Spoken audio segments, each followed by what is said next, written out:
hardly any sun, and yet I still get this insane glare from the, I don't know why. Is it, I can't explain it, guys. Please don't ask me why. There's the shaft of light. Maybe it's because I'm God-kissed. It might be because I'm God-kissed. I might be God-kissed, guys. Look at this. There's a shaft of light here, directly coming towards my head, illuminating me, dappling me, if you will, on my damn birthday. If I was one for augury, I would call this auspicious. Libra season. Who's feeling themselves? Me and Lee Harvey Oswald, baby.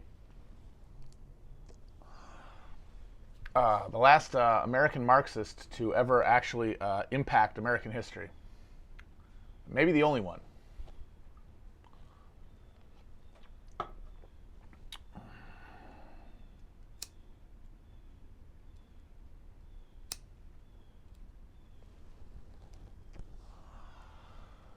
Oh, look at all those birthday greetings. Thank you, guys. Feeling good. Although it is very, I mean, I got the shaft of light here, making it feel like I'm in some sort of Edenic splendor, but it's actually pretty shitty today. It's been very overcast and on and off drizzle.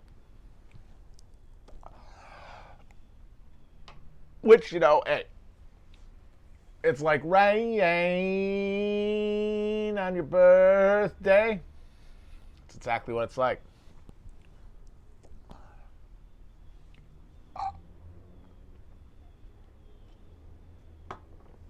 And I haven't, of course, unwrapped my gift yet. That's for later. We'll see what that is. Oh, it's raining a little bit on me right now. It's drizzling a little bit. I can't believe there are people saying they're not going to watch these debates. I mean, I get it if you don't like politics. Good. Stay away from this bullshit. But if you're one of these people who has, through some device of the mind, convinced themselves that politics either matter or that politics matter enough to care about. Not necessarily saying that you have some sort of opinion about like the efficacy of the political system, but you care enough about it to pay attention to it, to say the way that somebody cares enough about a sports team to root for them. I don't know how you care enough about politics to pay attention to it and not want to watch a potential bladder incontinence off between two clearly demented old mutants. I mean, if we're going to be ruled by a gerontocratic elite of just out-to-touch old people who are waiting to die and then hand off reins over to their wildly even stupider and more incompetent children who will, you know, sell the last rivets off of the fucking hull of the ship as it's sinking into the ocean. God damn it, I want to see them at least show some of that decrepitude, you know, just as a way to remind yourself that, you know, no matter how much money you have or power you have, those neurons start, they stop firing after a while, and you end up getting trapped in your own mind.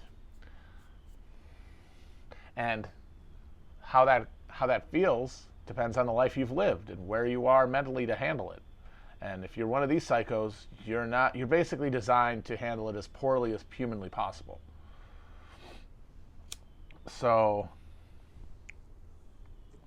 you got two guys, one of whom firmly living in 1956, to avoid the fact that his current mode is fail, and then a guy not even living on this planet, a guy living in an alternative dimension where he is eternally youthful and powerful.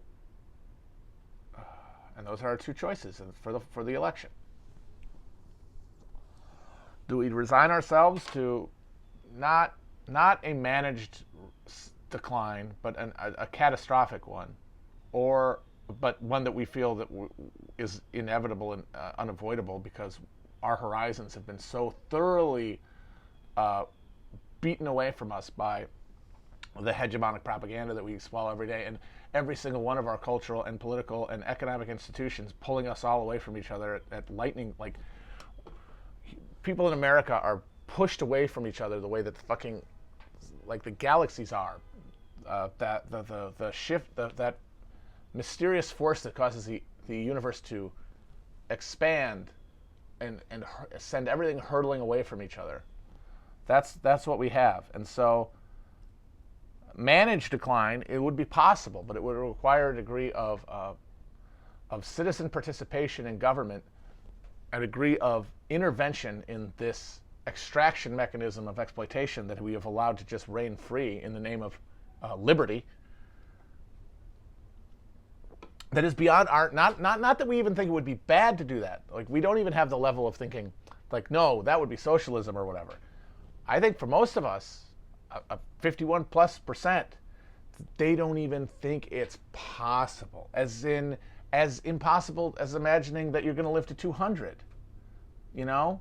Like, our doom is as foretold as every individual's doom is foretold by their mortal body. Even though the fact that we are, you know, a bunch of people who can hypothetically, like, reproduce, you know, and change the conditions and the world that our offspring would come up into, means that we could defeat entropy. But I think for most people in this country, that to even suggest it just gets filtered into more political pablum, because you're essentially demanding the impossible. At least the way we imagine ourselves. That's just capitalist realism. That's why Jameson said it's easier to imagine the end of the world than the end of capitalism. Because we can imagine the system eventually collapsing. We cannot imagine doing what is necessary to change the system and avert the collapse.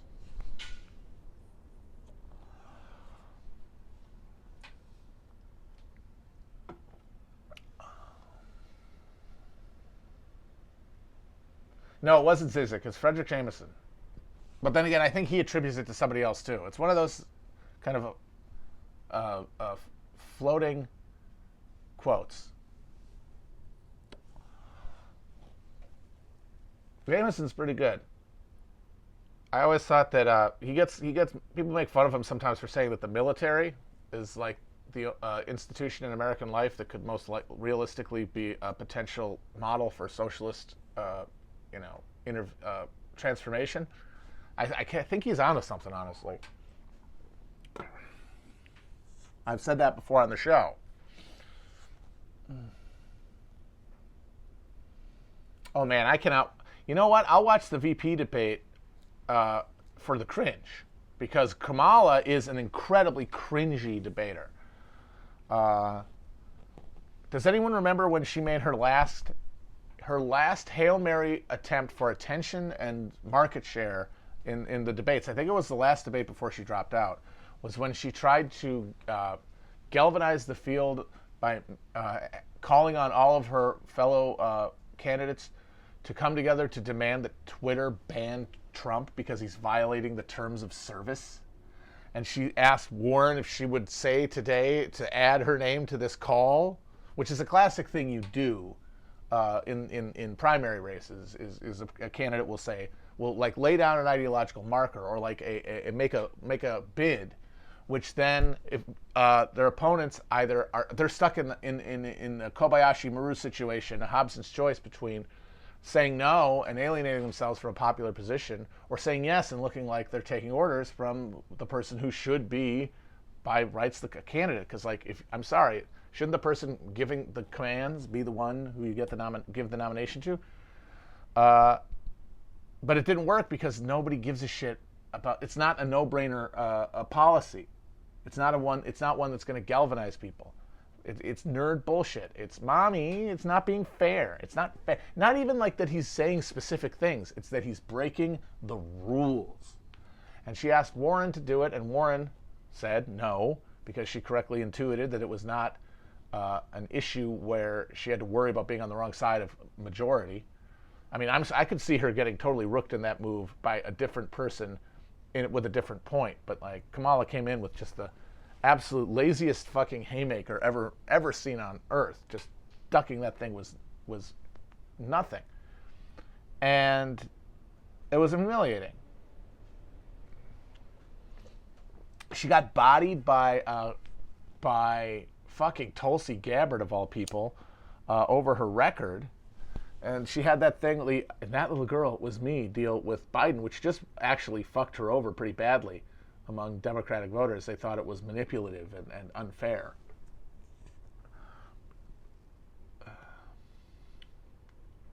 Which goes to show, I think, that like the whole argument about woke shit on the internet, it really is beside the point, because that Kamala move to hit him on segregation like that, and hit him on busing specifically, and then connecting it to her lived experience, that should be the kind of thing that wins. That should be the kind of thing that works. Or conversely, the kind of thing that shapes the race. Instead, she tried it. Everyone said ew, and then nobody really did anything like that again. So there's clearly no like hegemonic liberal insistence on ID Paul, you know, that's like making it impossible to make a populist left case. Like clearly that stuff has a limited impact on the general public. So how can it be the face of the whole thing? How can it be this like dominant propaganda mode imposed from without, when it's barely anything anyone can make hay of as a candidate? They tried and nobody succeeded. Who got nominated? The old white guy. I know there's a theory that that's because Bernie went to ID Paul, but I'm sorry, I paid attention to that campaign, and just because AOC said in a speech after she endorsed him something about like brown bodies in a rally, that was not what the contours of the Sanders campaign were about. And it sure as shit wasn't what people were telling pollsters and telling everyone who had listened to them why they weren't supporting him. They were saying because Medicare for all is unrealistic, because socialists can't win, and we got to beat Trump. And that has to do with you know, hegemonic capitalist ideological infrastructure that has captured the minds of a significant portion of the Democratic electorate, coupled with the fact that the Democratic primary electorate is increasingly wealthy, increasingly detached from any motivation to pursue material redistribution. Like those are the people, those white suburbanites who flooded the polls in Virginia and in South Carolina, and helped turn the tide and kind of just stifle the whole thing, because they saw Bernie winning and they said, "Oh fuck, no." He did get it across people's mind that he was the socialist candidate. He was the candidate for radical change. Everyone bought that.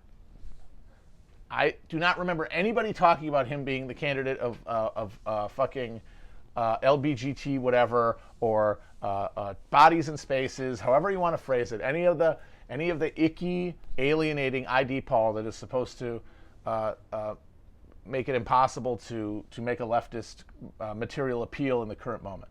He did it. He did it. And the forces of power, the forces of capital, arrayed their mechanisms to defeat it for that reason. Aided by the fact that people can't imagine change of that nature. We have been so fully marketized that we cannot see anything other than this. And that's why when Bernie showed up, people were like, these appeals actually directly hit me where I live, and the world you're sketching is one that I know would be better than the one we live in. But it is prima facie impossible.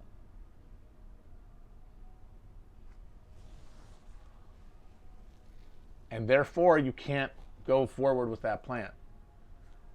That's sobering and terrible, but it really does show that the question of like the social issues that has defined this idiotic argument online for the past 4 years actually isn't influencing the political structures that these things are supposed to be determining. At least not the way that people are claiming they are. One way or the other, like whether they're priorities for people and it's alienating to try to avoid them, and that you have to speak about people's lived experiences for your socialism to have a chance, because otherwise they're going to think it's too male-centric or whatever the hell. Or that, all that icky trans feelings, pronoun, college stuff alienates regular people who just want to grill and have health care. That is only happening to the people who are focusing in through the prism of this hothouse of online argumentation, where they have to find something to fight about because they're paying attention every second of the day, and they're requiring stimulation and they're requiring argumentation because they've made it into a subculture. Because these are subcultural questions.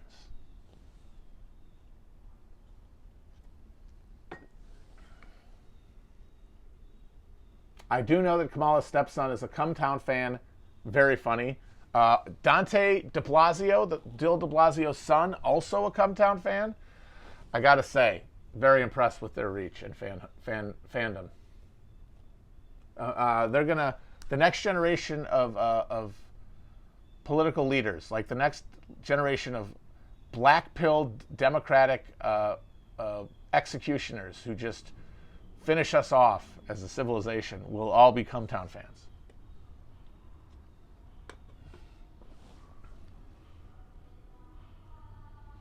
Yeah, and I'm sure they all hate us. Not because we're like owning their parents or something, but because we're fucking lame. Because growing up around politics, they think politics is lame. And talking about politics is lame. And they're right, it is lame. It's what you do when you're foreclosed other options of finding meaning and purpose.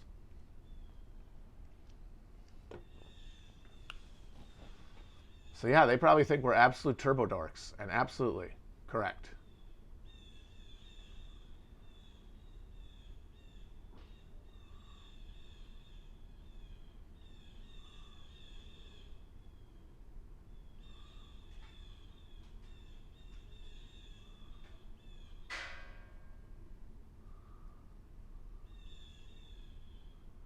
And I'm not saying that, you know, that it's dumb to care about politics. I'm saying is that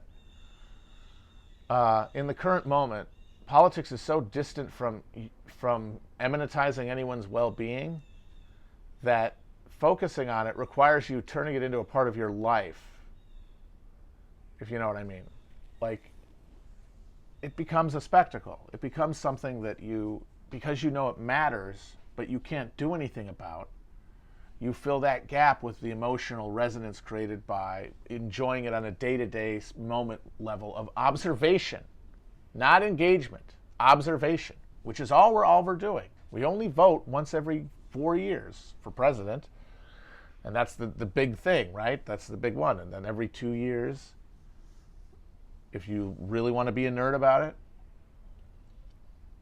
in order to keep that focus, you have to have other areas foreclosed. And like that's just that's the hinge system that's going to bring people to class consciousness in Marxist theory, is that you have to start caring about politics because there's nowhere else to get anything in your life. And you're like, my God, we have to change this. And you push towards it. And you need a combination of people who are sort of indolent and people who are exploited.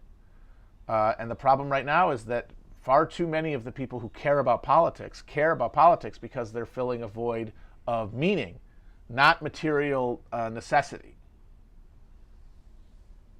And that is what sharpens practice into praxis, is that urgency. And it's not because we aren't suffering. It's because for a huge, huge percentage of Americans, the process of social atomization, fragmentation, the destruction of the monoculture, the replacement of it with the simulation of simulations, the spectacle of spectacles of online, and the physical breaking up of working class communities, the breaking up of like extended family units and any sort of social networks beyond, you know, immediate households. Suburbanization, making that a geographic part of the fucking, like an actual part of the landscape. They're still feeling that horror, but they're not tacking towards politics because they're not, it's so far away. It's so far away, and what's going to get them there? What's going to get them there? All they engage with in the world to make sense of it is this stream, is this flow, is this undifferentiated amount of fucking of stimuli that gives it an illusion of infinites. It's an illusion. It gives you an illusion of omnipotent or omniscient control of information in the universe. Like you can actually step into a stream that contains everything, even though it's like a corporatized, miniaturized, intentionally manipulated version of that. And then you have to make sense of it. And what institutions exist to have anyone make sense of it? What shared experiences of class struggle or exploitation can be shared or generated out of that?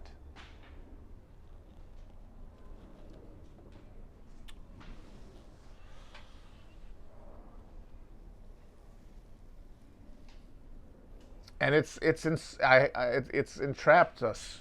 It's the damn matrix. It's the dang old matrix. And even those of us who think we're like more aware of the stakes and what we should be doing in terms of making a political project to make things better instead of just seeking ultimately self-destructive forms of escape from our misery. How much of that ends up being lost into that same self-destructive escape because of the lack of urgency and the lack of ability to apply?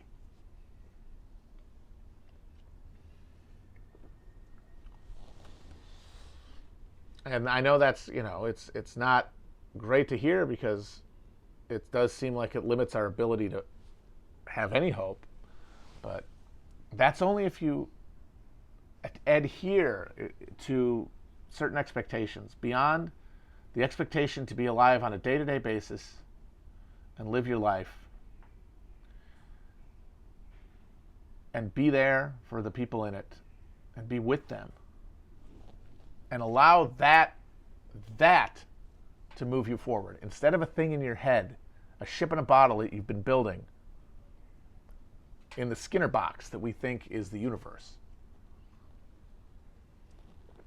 That's the only hope.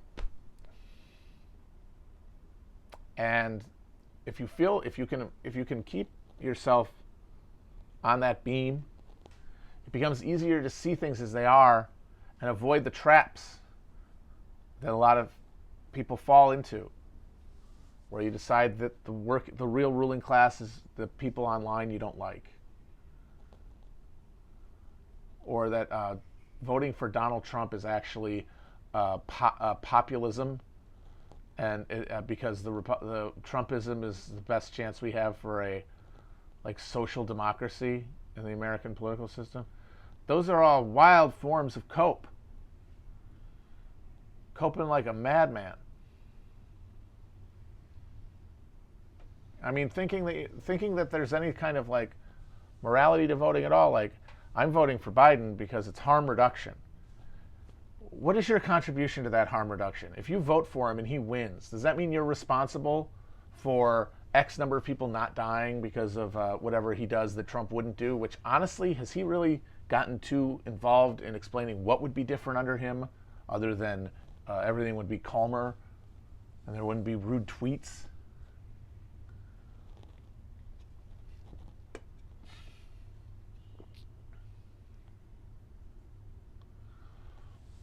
I mean, that's up to the people in charge to do that, to reduce that harm. You're pressing a button, motherfucker. One of 100 million people pressing a button. You didn't reduce shit. These are individual votes and individual decisions, and as such, you have to take them in their context. You cannot take the end result of an election. You kick one domino, and at the end of the domino stick down, you've got the entire world being changed by an electoral contest, but you're not the only one flipping that goddamn domino. Everybody is. It's just all falling over at once. If you weren't there, it would still happen. Exactly the same way. Exactly the same way. There is no butterfly effect thing where your decision to vote for a candidate changes the outcome of an election. You can say a group of people did, or people like you demographically, or people that you identify with on the internet because you post the same memes, but you had nothing to do with it. Which means that you're not reducing any harm or exacerbating any harm. You're not doing anything. So why are you arguing about it? Why are you adjudicating it? That is participating in maintaining the fiction, the delusion, that there is a coherent involvement in the political system now in the absence of the Bernie campaign to form an actual structure of like organization around issues and organization around tactics by virtue of voting for him. You know, like creating an actual, because what Bernie did, the Bernie idea of Bernie is that Bernie would give content and structure to the voting block of people who vote for a Democrat. They wouldn't just be 50 million people waddling around and flapping their doodles because his candidacy would be singular and because it would be organized around specific radical challenges to the existing political and economic structure that could not be digested by the political system otherwise. That means that voting for him is participating in a greater project. Biden is doing the opposite of that. He is expanding the net to everyone by robbing his candidacy of any content. What is the Biden agenda? He just came out, people were talking today about his monstrously terrible healthcare plan that involves 4-figure deductibles. That's supposed to be the affordable healthcare that people are going to have.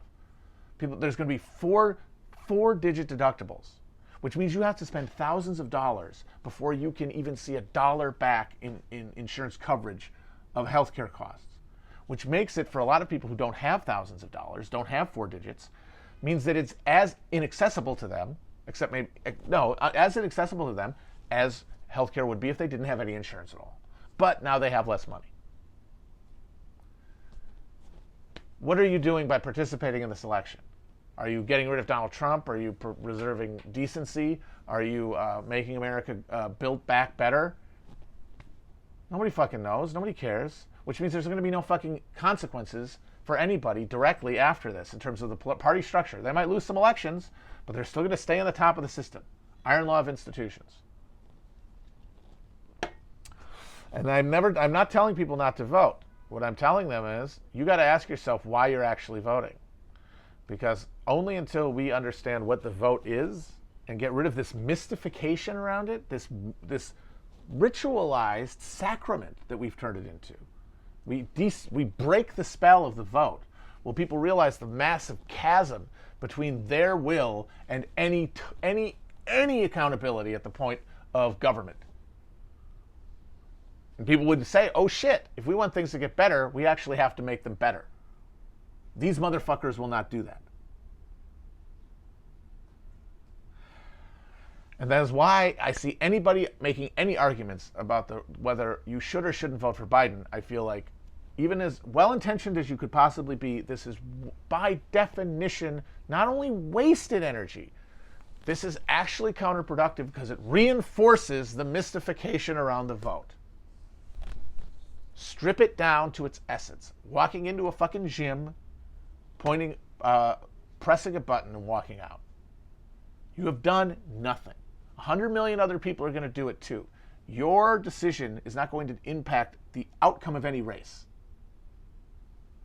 That doesn't mean you shouldn't do it. And if you're doing it in coordination with a bunch of other people, like, hey, we're all voting for Bernie, right? For the health care and stuff, right? Now you're actually participating in something.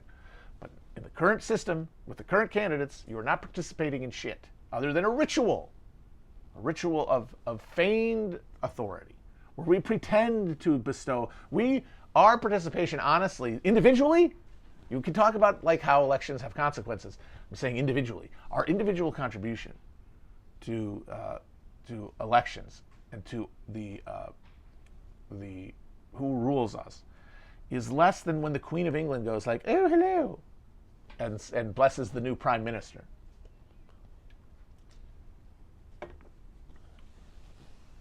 It's ceremonial. It's literally ceremonial until we do it in concert. Then it's not ceremonial anymore. And in the past, there have been times when it hasn't been ceremonial because of actual coordination around issues and agendas pursuing political power self-consciously, instead of what we have now, which is Biden, because he's not Trump. And then whatever he does, it won't be Trump, so it'll be better. And how bad it is, hey, do you want Trump instead? And you'll never, ever change anything. And until you're like, shit, I'm not voting unless it matters. I'm not voting unless it's worth my time. Now, I vote because I enjoy doing it, because I'm a sicko. I like going in there. I like filling out the little forms. I moved to New York right after they got rid of the old machines with the little flip buttons, and I was incredibly pissed. I never got to vote in an election with the old voting machines, which they also had in my home county, Manitowoc. But I never voted there. I moved out too early. And so I've only ever done like Scantron. And that's fine. But I like doing it. I like filling in the little bubble. I like putting it into the machine. I enjoy that. As Toby says in American Splendor, I enjoy the ritual. It's one of those rituals that I have fun with. But I do not delude myself into thinking that my vote has moral meaning. It has no more moral meaning than me going to get dinner. Deciding whether I'm going to get the Arby's gyro or go with just the roast beef and horsey sauce. So I like voting, and I'm going to vote. Who I vote for doesn't matter. Doesn't matter. In terms of morality, doesn't matter. I could leave it blank. I could write myself in. I could sketch my balls on it. And you have to treat it that way. Or else you're going to leave that fucking voting booth thinking you've done something. And we're all going to leave that voting booth thinking we've done something. And then the wheels just keep turning and, oh, fuck, what happened? Obama is exhibit A of that. Because while he was able to marshal a broad, enthusiastic voting bloc, there was no content to it at all. Hope. To come. Stuff. Not even anything like the New Deal wasn't fleshed out when FDR ran. But the idea that there was going to be a radical change in the relationship between the government and the economy was taken for granted. This like New Deal, like it was gonna be new. Obama was stuff, and so everybody left those voting booths in 2008 thinking they'd done something, and then what happened? They took it from there, and they listen to their real bosses, the people who they talk to every day, the people who actually participate in politics by giving money and raising money and directing money and having meetings and sending emails and funding think tanks.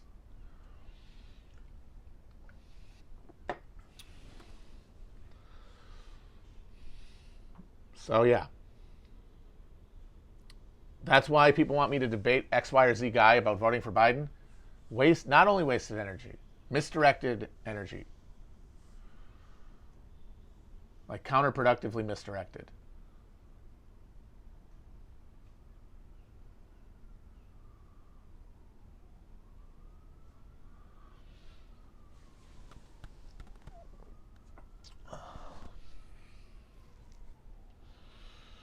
Because what's the argument for Biden? Every argument for Biden revolves around how much better a Biden administration would be than a Trump one for like the most marginal. And I wouldn't even argue those points. What I would say is, okay, but what does that have to do with who I vote for?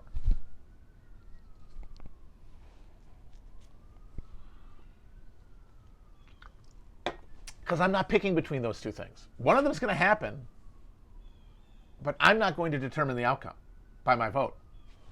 So what difference does this make? What are you actually trying to argue?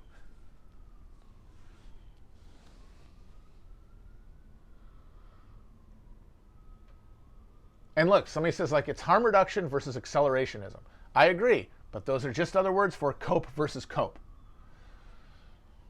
You get to go in the booth saying, I'm voting for Biden, and then Biden's going to get in there, and that's going to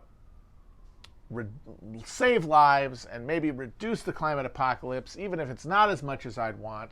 I feel like I did something good. I feel like I'm a good person. That's just coping.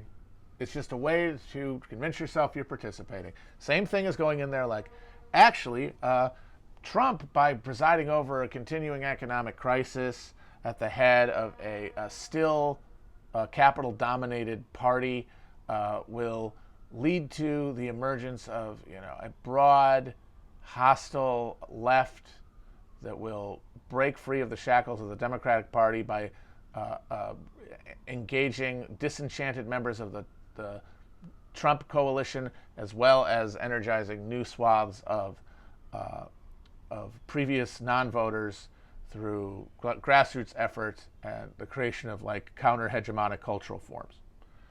Fine, maybe. Once again, what does that have to do with you pressing which button? You're not making that happen.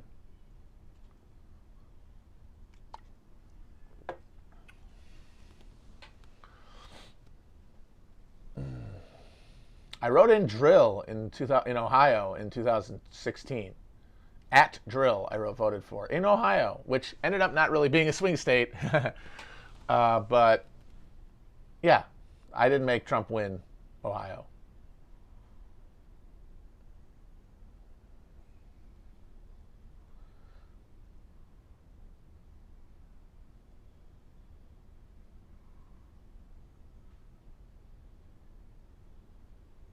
So somebody says, so what if you do that? What next? I'm just saying you have to get there. I don't actually know what next. That sounds like a cop-out. Absolutely.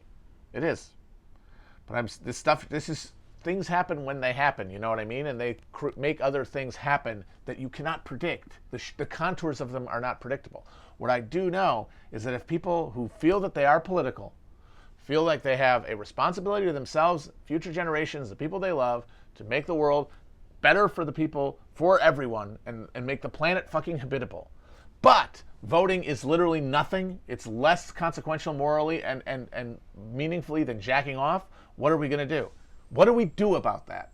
And then we work with what we have to build from that fucking foundation of what do we do about it, which we're not asking, or not enough of us are asking, because this massive weight of the presidential election, this spectacle of spectacles, this grinding pyrotechnic phantasmagoria designed to completely absorb our attention, can be fucking blocked out a little bit.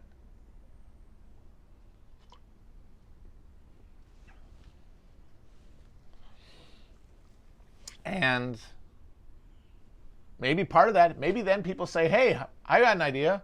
How about instead of us just voting based on what we think would be like the more moral thing to do, how about we all get together, figure out what we want, pick somebody to run for that, and then vote for them all together. If we want voting to matter, if we think that there's enough juice in the pickle of American political system, if it actually can connect to power, if it's not completely ornamental, then let's do that. That's still a step up from where we are now. And it's still something that is only going to be possible enough people are motivated to. Not just in the sense of feeling the dread and horror of alienation and precarity, but also because they can see a thing to do with that precarity, to do with that angst, to do with that alienation, to do with that will and drive and incentive towards action, which cuts through all of the theoretical bullshit.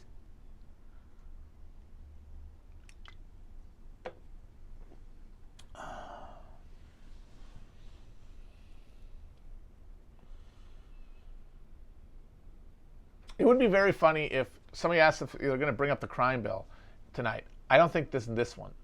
It would be very funny, though, if Trump brings up the crime bill and calls Biden like the puppet of Antifa in the same sentence. That would be perfect.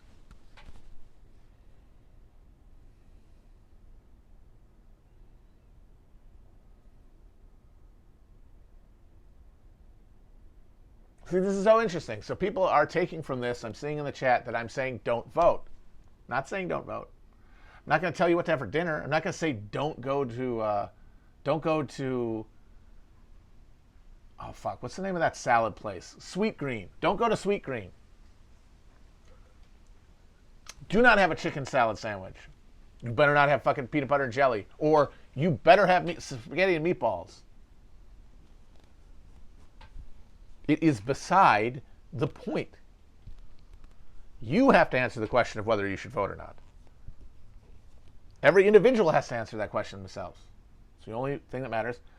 And hopefully, giving the act of the proper proportion, the proper proportion of your life that it maintains, that it reflects.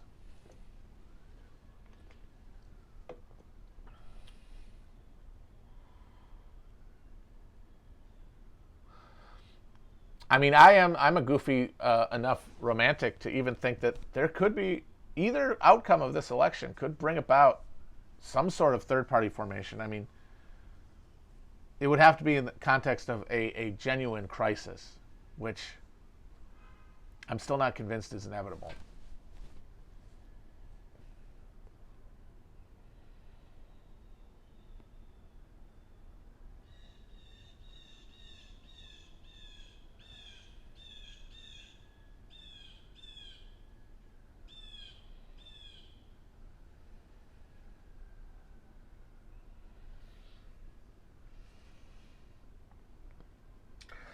This is a crisis, but when I say genuine crisis, I mean like one that leads to some sort of seismic reshuffling, cracks in the fissures, or cracks in the system, and significant breaches of normality.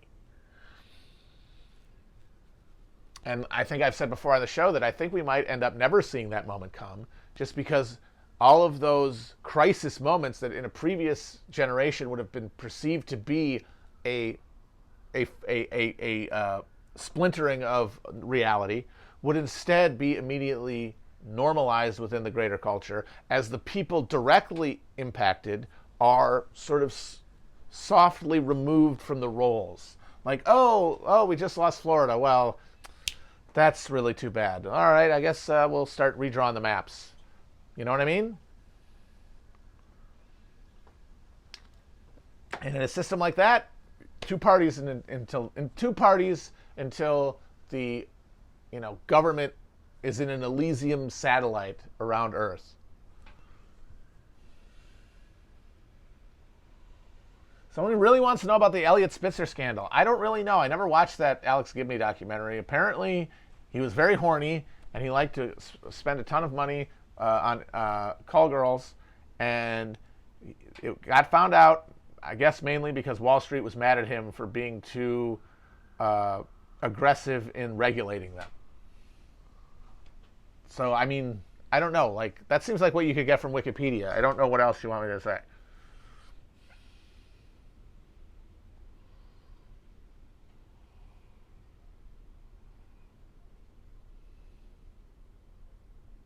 Oh, he also sucked Liz Smith's toes, but that was later, after he'd divorced his wife and left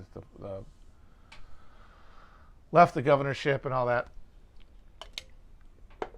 But I think the main upshot is that the thing he got nailed for is stuff that almost all of those guys do, and it only brought him down because he annoyed enough people in real power in New York, i.e. Wall Street, because Diaper David Vitter got reelected to the Senate after he came out. He was found in the black book of a D.C. madam. Not only that, it also came out that he was a diaper fetishist. His ass got reelected.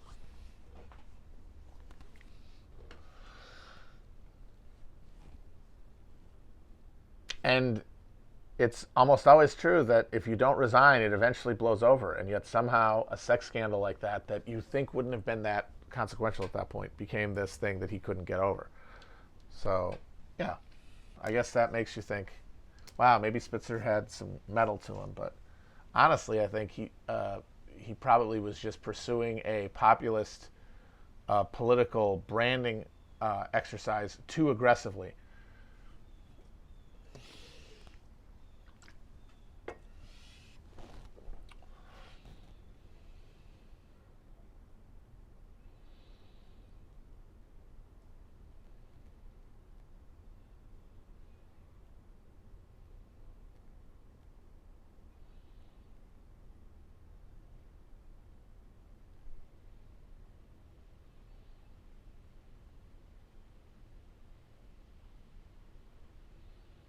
I don't get presents anymore. That's fine. I don't have anything I need. Every day is a gift.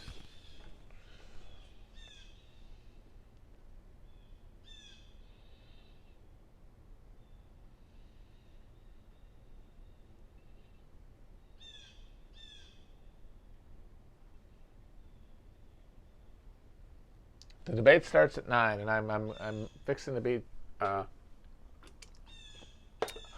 am fixing to be entertained. And if God damn it, I'll entertain myself if they won't bother to.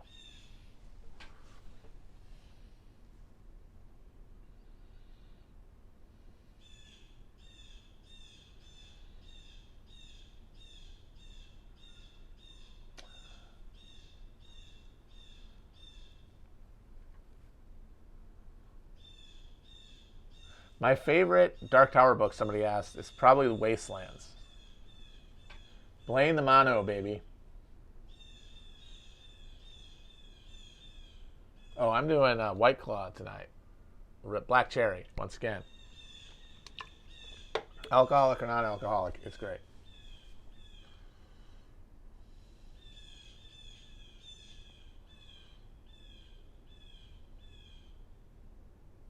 Everyone likes Wizard of Glass. I just remember being really annoyed after all those years that he has another Dark Tower book and it's a fucking prequel.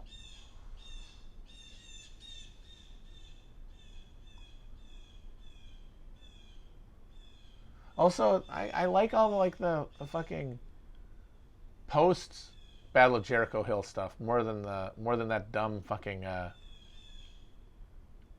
chivalric ass world.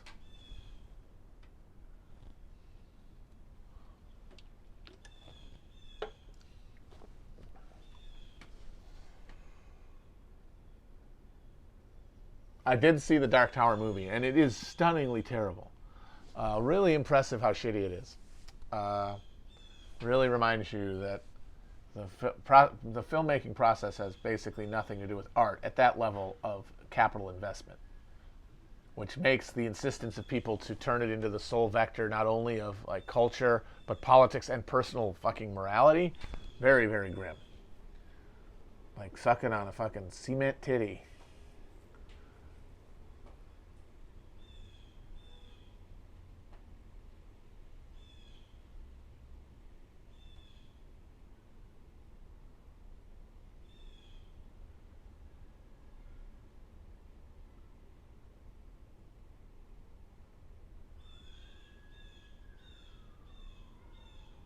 Oh God, Jesus Rolls. I couldn't finish it. I might finish it at some point, but I got about like not even half an hour into it. One of the worst things I've ever seen. Just breathtakingly terrible. Which of course it always was. The idea was terrible. And I love the idea. And John Turturro used to say that he would bug the Coens about making it. And you know that he asked them to write it. He said, hey, I have an idea for a movie. And you know they were as polite as possible. Like, yeah, John, that sounds like a good idea. But they were never going to make that movie. And so then he decides to make it himself. And holy shit. It's a hell of a cultural artifact, I have to say.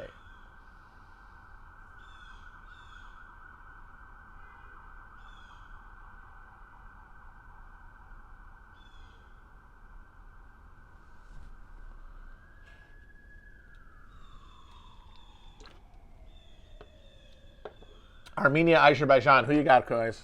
Who you got? Who you got? Who takes it?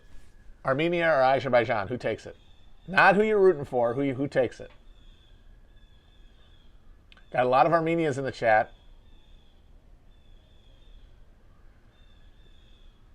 Couple of Azerbaijans. No, it's overwhelmingly Armenia, it looks like.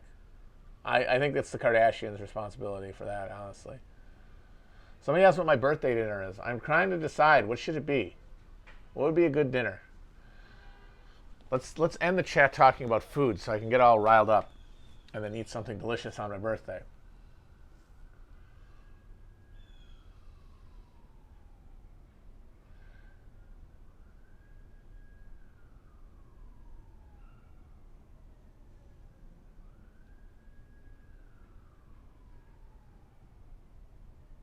Salmon? What kind though? Korean fried chicken, yeah. I was thinking Szechuan fried chicken with the red peppers. Gyro though sounds really good too. Oh fuck, I could go for a gyro. I think I'm having a birthday gyro.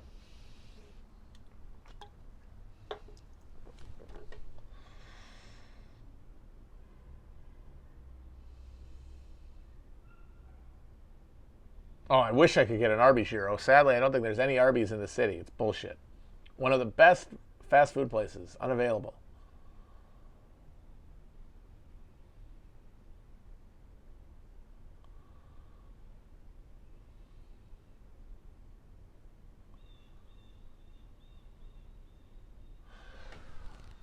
Mmm.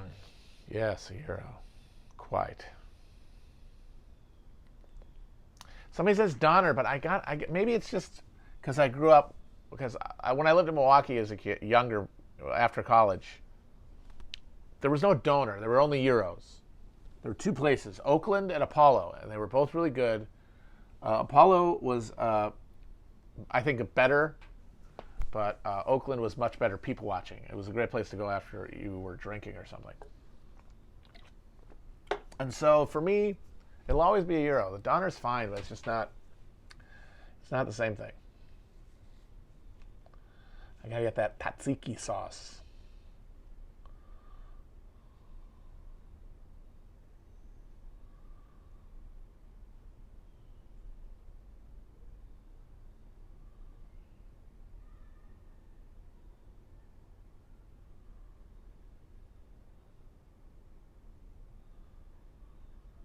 Yeah, those are even better than Arby's. I will stress again, for a fast food gyro, remarkably good.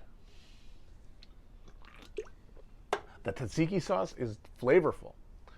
The like Greek style meat, it actually does have like a texture and flavor and seasoning that distinguishes it from every other pile of lunch meat that Arby's puts out. Wow.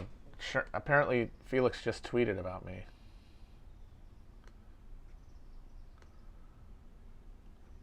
Oh, buddy, that's so sweet. Felix is a mensch. Well, if people say I work there, you don't want to see the sausage or the Arby's get made.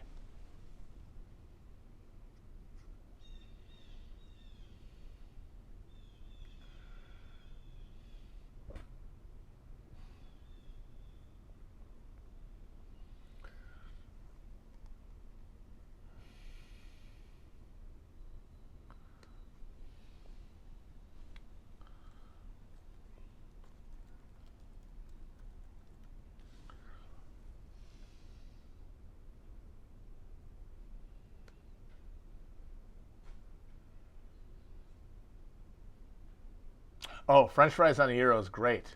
Somebody say that's bad? Who the hell's saying that's bad? French. Oh God, that's the way they do it in France, I think. Fuck, I'm definitely getting a gyro now. It is decided.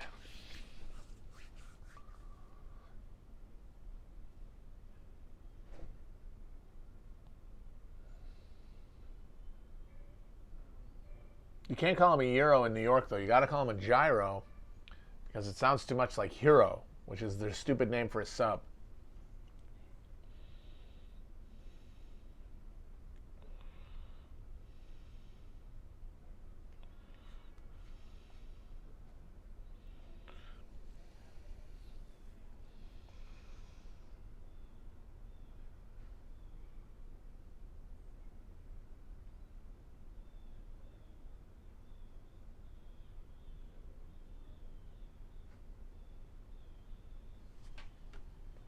I gotta say though, I went to what's supposed to be the best gyro place in Astoria, which I'm assuming, that's saying something. That's like one of the most fully concentrated Greek neighborhoods in the country.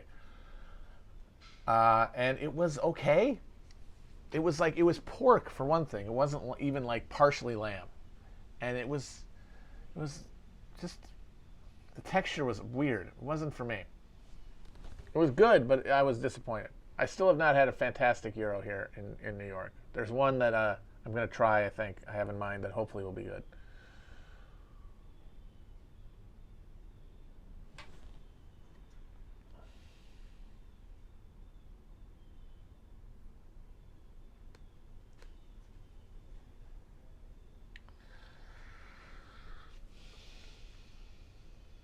Don't tell me how to pronounce these things. I'm not going to remember, okay?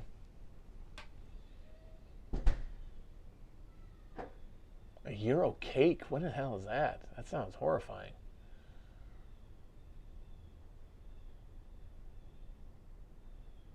Apparently pork gyro is traditional. Well, I'm not traditional. I mean, I remember one time when I was I think I was in college. I went to a Mexican restaurant and I asked for. I saw there was I think it was a chalupa on the menu, and I was like, ooh, chalupa, and it was not at all like the Taco Bell chalupa, and I was disappointed. I'm a hick. I didn't have like ethnic cuisine till I was like in college. The fanciest restaurant in my hometown was Taco Bell. Like that kind of stuff isn't true anymore. Like you can find varied cuisine all over the place now. But like just a few decades ago, if you were outside of like even a regional metro city, you did not have a lot of ethnic diversity in your foodstuffs. So I like the lamb gyro on the thing. I like the guy and the guy cutting the thing off. That's what I like.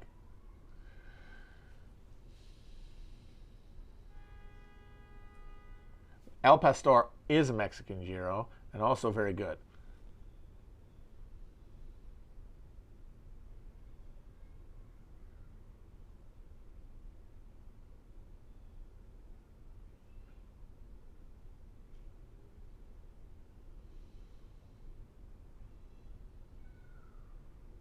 Oh yeah, I tried Patsy's pizza after we talked about pizza last week. I got Patsy's and it was really good.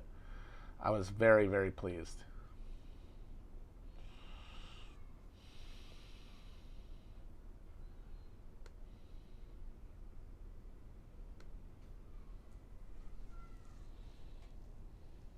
All right, somebody is posting a Euro cake. I'm